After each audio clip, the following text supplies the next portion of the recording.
Hello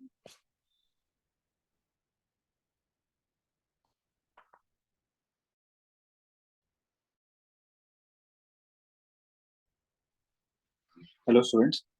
अभी मैं जो क्वेश्चन सॉल्व करूंगा वो है matrix math of chapter atomic structure, right. तो अगर कोई डाउट है तो आपको वीडियो सेशंस आप देख लो।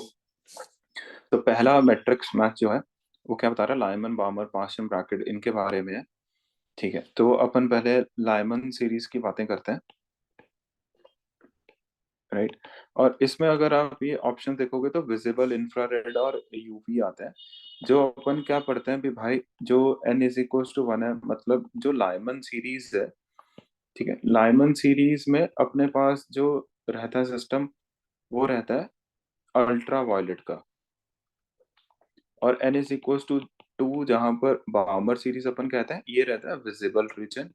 इसके ऊपर जितने भी होते हैं n is equal to 3, n is equal to 4 onwards, right, इनको अपन इंफ्रारेड कैटेगरी में कैटेगराइज करते हैं। ठीक है, तो लाइमन सीरीज अपने को पता ही है भी भाई, किधर से किधर प्रोजेक्ट होता है, 1 2। तो अभी अपन ए ऑप्शन देखते हैं।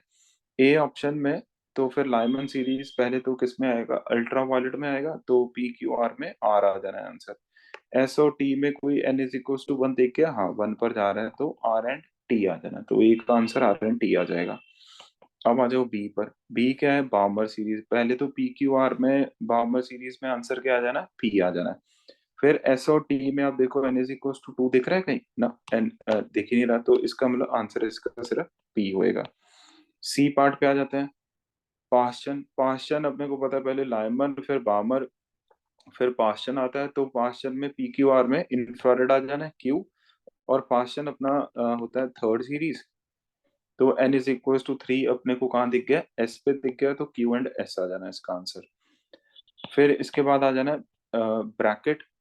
ब्रैकेट होता है अपना फोर्थ पर। इसको भी मैं इधर लिख देता हूँ। तो ये अपना ब्रैकेट आ गया, राइट। इन सभी के लिए इंफ्रारेड रहता है। तो पी क्यू आर में पहले तो क्यू आ जाना है आंसर, फिर 4 कहाँ पर आके इलेक्ट्रॉन जंप कर रहा है, मतलब हायर टू लोअर जो होना चाहिए वो 4 होना चाहिए। तो लोअर स्टेट 4 दिख रहा है क्या कहीं ना, लोअर स्टेट 4 नहीं दिख रहा, लोअर 3 और 1 ही दिख रहे हैं अपने को। तो इसलिए ये पास, मतलब ये ब्रैकेट सीरीज नहीं होगी, तो डी का जो आंसर है वो सिर्फ क्यू होगा। तो ये पहला क्वेश्चन था।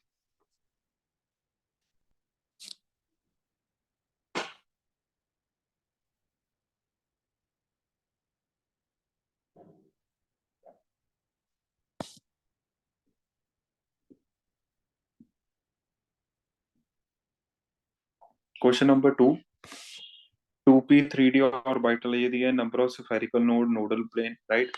स्फेरिकल नोड अगर मैं कैलकुलेट कर दूं पहले तो सभी के लिए, तो वो इजी रहेगा, जिसका फॉर्मूला n-l-1 होता है। तो 2p के लिए अगर अपन देखेंगे तो 2 - 1 1, तो ये कितना आ गया, 0 आ गया। और सिमिलरली अगर मैं 3d के लिए कैलकुलेट करूंगा तो 3 - 2 - 1, ये भी 0 आ गया। 2s के लिए कैलकुलेट करूंगा तो 2 - 0 - 1, ये 1 आ गया। 4f के लिए कैलकुलेट करेंगे तो 4 - 3 - 1, तो ये 0 आ गया। तो स्फेरिकल नोड तो अपने को पता लग गया किसके लिए 0 आएंगे। तो 2p के लिए 0 आएगा, तो इसका आंसर, ए का जो आंसर है वो p तो डेफिनेटली होना ही होना है। बी का आंसर 3d, इसके लिए भी स्फेरिकल नोड होएगा ही होएगा। 2s के लिए स्फेरिकल नोड 1 है, तो इसका आंसर p नहीं होने वाला है। D4f के भी आंसर p होगा, मतलब ये p तो हमें ऑप्शन मिल गया। अभी अपन बाकी ऑप्शन चेक करते हैं। नोडल प्लेन्स, अगर मैं नोडल प्लेन की बातें करूंगा, तो पी में जो नोडल प्लेन होते हैं वो 1 होते हैं, तो पी का आंसर क्यू नहीं होने वाला। और वाइटल एंगुलर मोमेंटम का जो नंबर है, बेसिकली एल की बातें जो अपन कर रहे हैं, राइट, एल का वैल्यू 1 होता है, तो ये भी नहीं होएगा इसका आंसर। एजीमुथल क्वांटम नंबर ना, ये भी नहीं हो सकता, -1 +1 और 0 कुछ भी हो सकता है, तो एस भी नहीं होएगा आंसर, तो ए का तो आंसर पी आएगा। अब आ जाओ 3D पर। 3D का answer, number of nodal plane ना, 0 तो होते ही नहीं है, 2 होते हैं। और और यहाँ पर एल का वैल्यू 2 है, ये भी नहीं होएगा। एजीमुथल क्वांटम नंबर जो होता है वो -2 से +2 होता है, तो 0 ऐसा नहीं है भी अकेला 0 है, बाकी भी हो सकते हैं, तो इसका आंसर भी सिर्फ बी रहेगा। अब आ जाओ सी पर। सी का answer number of nodal plane zero होते हैं, हाँ एस वाले में तो भाई जीरो ही होते हैं। ऑर्बिटल एंगुलर मोमेंटम का जो नंबर है वो जीरो है, हाँ वो जीरो है, क्यों, एल का वैल्यू जीरो होता है तो आर भी आएगा। Azimuthal quantum number, sorry, azimuthal quantum number है, राइट, मैं मैग्नेटिक समझा गया पहले। एजीमुथल क्वांटम नंबर का मतलब एल की वैल्यू ढूंढ रहे हैं, राइट, तो एल का वैल्यू कितना आता है इसमें, जीरो आता है। पी के लिए एल का वैल्यू क्या आता है, वन आता है। डी के लिए एल का वैल्यू टू आता है। एफ के लिए एल का वैल्यू थ्री, इसीलिए ए बी और डी में आंसर जो है वो एस नहीं होएगा, राइट। तो पहले वाला जो एक्सप्लेनेशन था वो मैं मैग्नेटिक समझ के कर गया। तो एजीमुथल क्वांटम नंबर का आंसर जो है वो जीरो, वो सिर्फ और सिर्फ टू एस के लिए होगा, तो इसका आंसर क्या आ गया, एस आ गया। अब डी में आ जाओ। नंबर ऑफ नोडल प्लेन तो जीरो होते ही नहीं है भाई, इसमें भी अपन कहते हैं थ्री। और बाइटल, क्योंकि नोडल प्लेन का फॉर्मूला एल होता है ना यार, इसीलिए अपन कमेंट कर पा रहे हैं। और बाइटल एंगुलर मोमेंटम जो है इसका भी नंबर क्या होगा, जीरो होगा, नहीं, क्यों, एल का वैल्यू जीरो है ही नहीं, तो भाई ये कैसे हो जाएगा, क्यों, अंडर फॉर्मूला लगा देंगे ना अपन, अंडर रूट वाला, L into l plus one वाला। एजीमुथल क्वांटम नंबर एल का वैल्यू जीरो होता है ना, एल का वैल्यू थ्री होता है, तो इसका आंसर भी अकेला क्या आएगा, पी आएगा। तो आंसर ए का भी पी, पी का भी पी, सी का क्यू आर एस और डी का पी आएगा, राइट।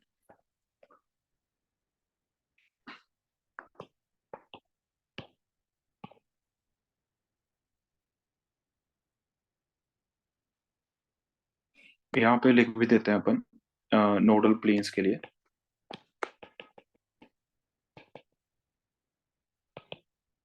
ठीक है, तो अपन तो मतलब नो, ये हो गया, ठीक है।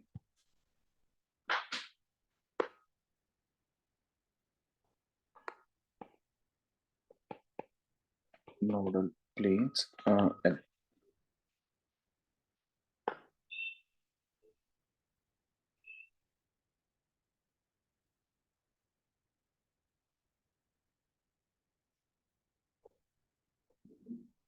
Third, match the column.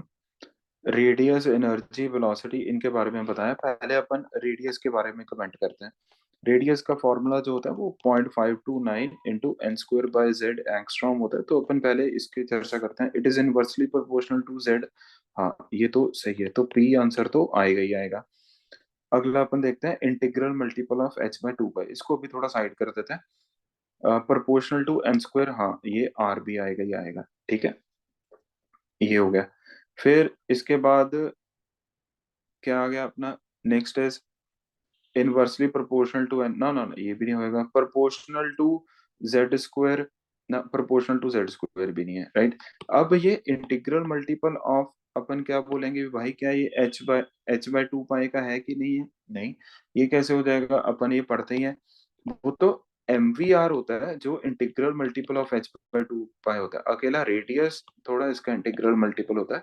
तो इसका आंसर ए का क्या आएगा, पी एंड आर। अब आ जाओ बी ऑप्शन पे। बी क्या है, energy, energy is -13.6 into Z square by n square electron volt, right. अब पहला इनवर्सली प्रोपोर्शनल टू जेड ना, पी भी नहीं आएगा आंसर। इंटीग्रल मल्टीपल की तो अपन बात ही नहीं करेंगे।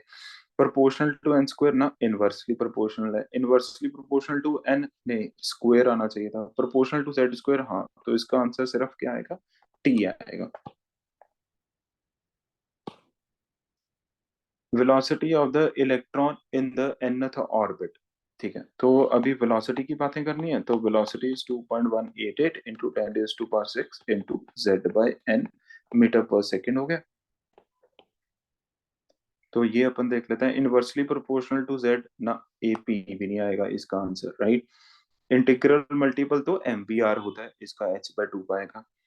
फिर प्रोपोर्शनल टू एन स्क्वायर भी नहीं है। इनवर्सली प्रोपोर्शनल टू एन है, तो इसका आंसर एस आ गया अभी तक।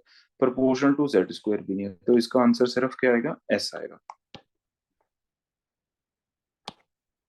अगला है angular momentum of electron. Angular momentum of electron मतलब एम वी आर की बातें कर रहा है ये। और एम वी आर जो होता है ये एन एच बाई टू पाई होएगा, और इसका जो आंसर बनेगा वो सिर्फ और सिर्फ क्या बनेगा, क्यू ऑप्शन बनेगा।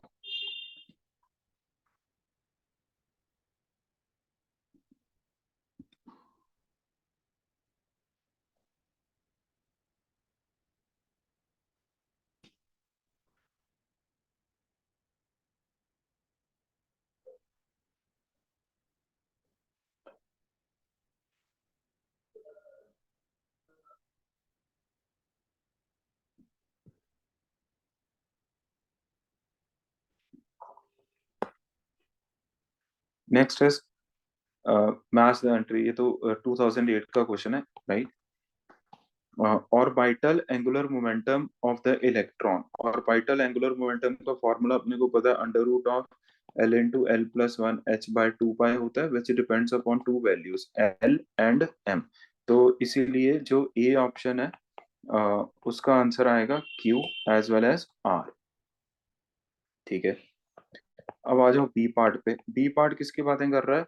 वेव फंक्शन की बातें कर रहा है, तो साई की बातें कर रहा है। साई हमें एन एल एंड एम की वैल्यू बताता है, तो it depends upon P Q and R. ये हो गया। सी पार्ट आ जाओ। Shape, shape size and orientation, तो भाई shape size and orientation l n l m बताता है, तो अगेन सी का आंसर क्या हो गया? P Q and R. इसको क्यू कर लो, पी क्यू एंड आर, ये हो गया। Last is probability density of the electron, again psi square की बातें कर रहा है, तो मतलब साई की बातें कर रहा है, बट ये कौन से पॉइंट पर बातें कर रहा है? न्यूक्लियस पे बातें कर रहा है। तो न्यूक्लियस पर क्या होता है, हमारा आर्क का वैल्यू क्या होता है? जीरो होता है, जिसकी वजह से जो मैथमेटिकल फंक्शन है, मतलब एंगुलर, दो पार्ट्स होते हैं, एक रेडियल पार्ट होता है और एक एंगुलर पार्ट होता है। तो एंगुलर पार्ट का ना कोई मतलब नहीं रहता है, जब रेडियस का वैल्यू क्या कंसिडर करते हैं? जीरो। तो only it depends upon radial, और रेडियल जो है वो एन और एल पे डिपेंड करता है। इसलिए जो डी पार्ट है उसका आंसर क्या आएगा? P as well as Q.